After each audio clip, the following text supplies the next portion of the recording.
Assalamualaikum warahmatullahi wabarakatuh.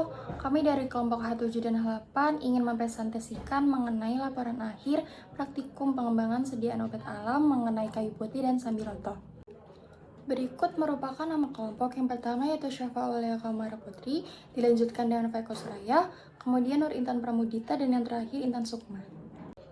Yang pertama yaitu hasil ekstraksi. Di sini kita menggunakan daun sambiloto dengan berat simplias 1 kg, volume pelarut 20 liter, suhu ekstraksi 60 derajat Celcius, kecepatan pengadukan 15 rpm per menit, volume ekstrak yang diperoleh sekitar 18 liter. Ekstrak yang diperoleh ditambahkan etanol sebelum disimpan agar tidak ditumbuhi oleh jamur.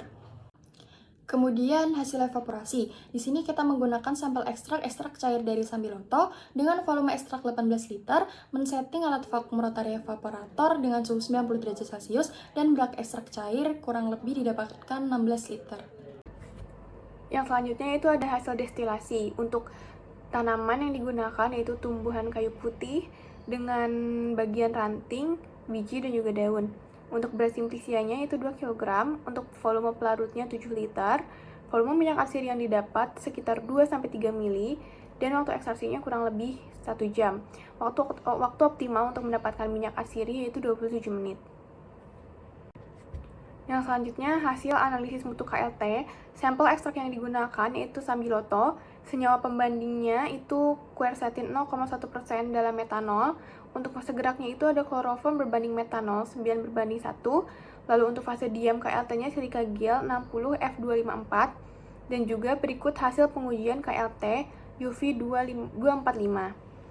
Dan untuk nilai RF-nya standarnya itu 0,237.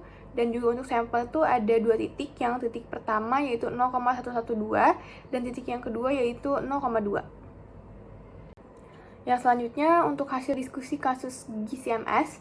Untuk kasus 1 yaitu daun cengkeh dengan 87,40% di line 2 yaitu fenol 2-metoksi 4,2-propenil, dan juga 9,15% di line 4 yaitu transkaryopilin.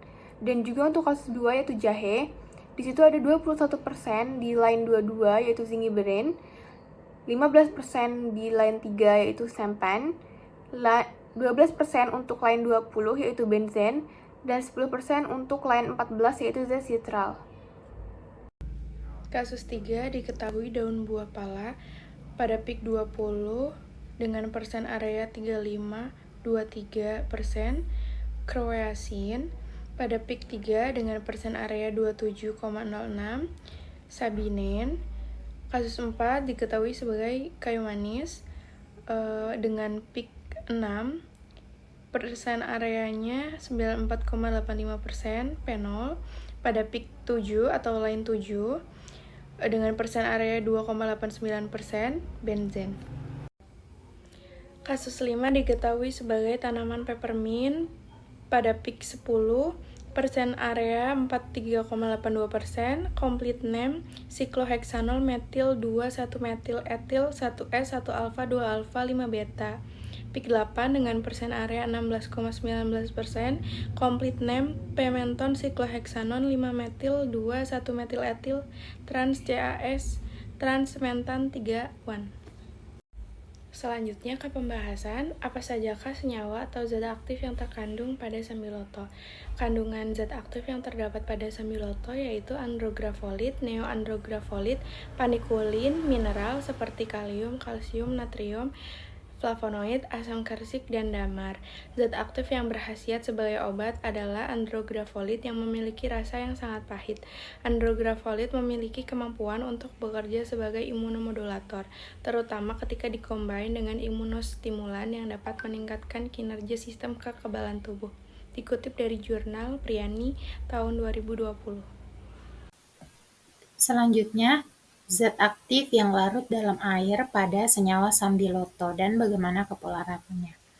Kandungan flavonoid dalam sambiloto merupakan zat yang dapat larut dalam air yang termasuk ke dalam senyawa polar karena memiliki banyak gugus hidroksil atau gula yang tidak tersubstitusi, sehingga larut dalam pelarut polar seperti etanol, metanol, butanol, aseton, dimetil sulfosida, dimetil formamida, dan air.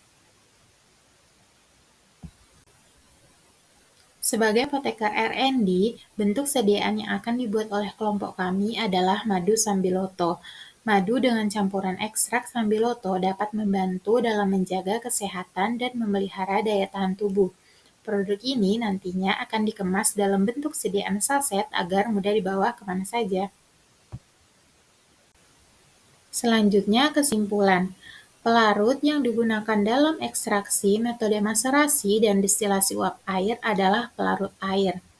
Metode yang digunakan untuk analisis ekstrak yaitu metode KLT dan GCMS. Untuk nilai RF sampel minyak atsiri didapatkan sebesar 0,112 dan 0,2. Hal ini menunjukkan nilai RF dapat diterima karena mendekati nilai RF standar yaitu 0,23. Untuk hasil ekstraksi sambiloto diperoleh ekstrak sebanyak 18 liter dan setelah dilakukan evaporasi, ekstrak mengalami penurunan menjadi lebih kurang 16 liter. Hal ini diakibatkan karena adanya proses penguapan. Pada destilasi uap air, didapatkan minyak kayu putih sebanyak 2-3 ml. Sedangkan untuk hasil studi kasus GCMS pada kasus 1, 2, 3, 4, dan 5 diketahui senyawa yang ditemukan secara berurut adalah daun cengkeh, jahe, daun buah pala, kayu manis, serta daun peppermint. Berikut merupakan daftar pustaka yang digunakan pada laporan kali ini. Sekian presentasi dari kelompok kami. Lebih dan kurangnya mohon dimaafkan. Wassalamualaikum warahmatullahi wabarakatuh.